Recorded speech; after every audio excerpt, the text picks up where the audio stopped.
Welcome to the Explainer. Today, we're diving into what is essentially an ancient, terrifying, and absolutely fascinating travel advisory straight out of the epic Mahabharata. We're zeroing in on section 139, where the Pandavas are literally walking right up to the edge of the known world. It's this incredible piece of ancient literature that perfectly blends geography with mythology, and I am so excited to unpack it with you today. Let's get into it. So, we are starting off with this incredibly ominous warning from the sage Lomasa. Gather up thy energies. Talk about a dramatic cold open, right?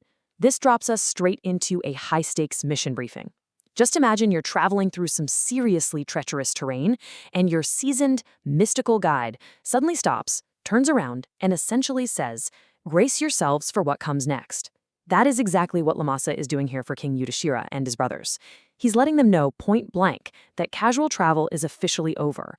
All right, moving into our first section, approaching the divine threshold, which really marks the end of the human realm. If we track their exact route, we can see they've completely left mundane geography behind. They've already hiked past 4 formidable mountain ranges, Usaravija, Mainaka, Sweta, and the Kala Hills. By crossing these distinct geographical markers, they haven't just traveled far. They've effectively walked right off the map of the normal human world and crossed into a highly restricted, mystical zone.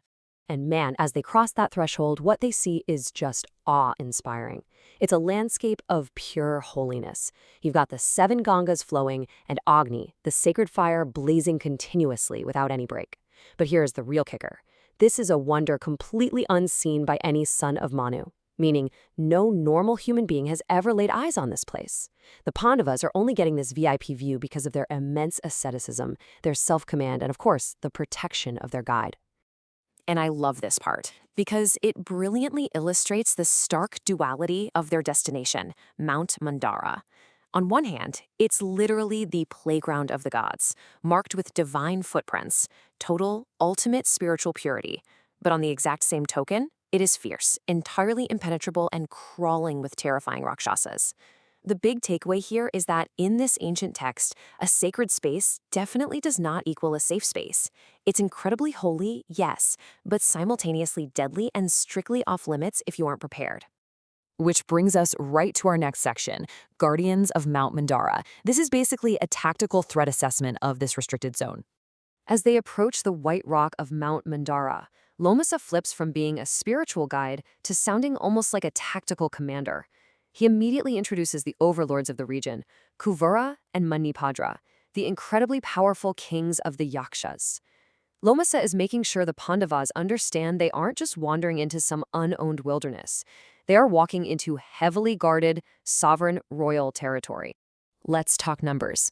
80,000. That's the number of fleet-footed Gandharvas stationed right there to attend the Yaksha king. And these guys aren't your average foot soldiers. The text actually notes they possess the speed of the wind.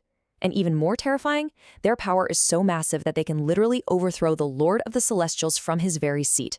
That is a staggering amount of mythical firepower concentrated in one single location. And when you break down the rest of the forces, the scale is just completely overwhelming. You have Kimpurushas and Yakshas of all shapes and sizes holding weapons, and the text says there are 4 times as many of them as the Gandharvas.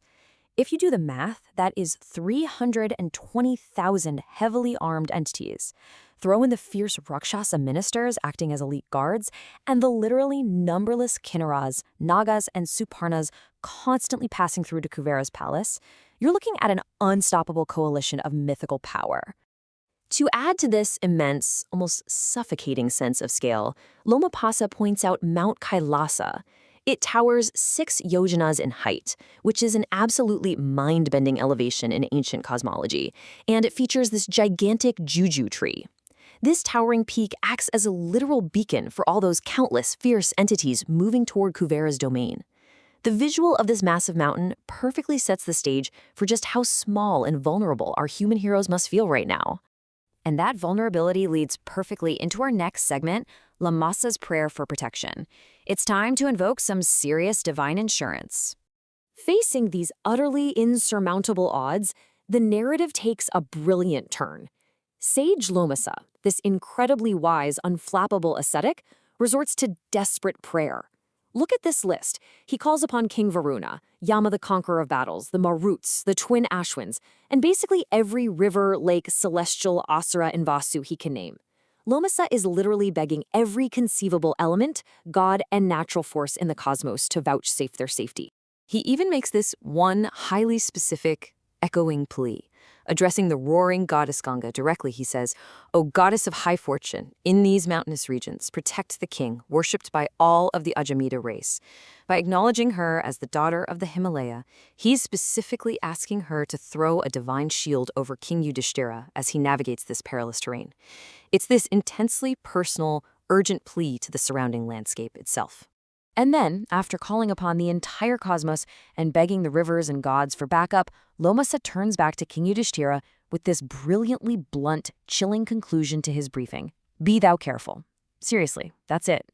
After detailing hundreds of thousands of celestial super soldiers and praying to every deity listening, his final piece of advice is simply to be on guard. It just perfectly captures the crazy tension of this text. All right, let's move to our final section, Pandavas Prepare for Danger, and check out the very human reaction to this terrifying, divine travelogue. So, how does the king actually respond? Yudhishthira says this confusion of Lomasa is unprecedented. And guys, this is the critical psychological turning point of our explainer today.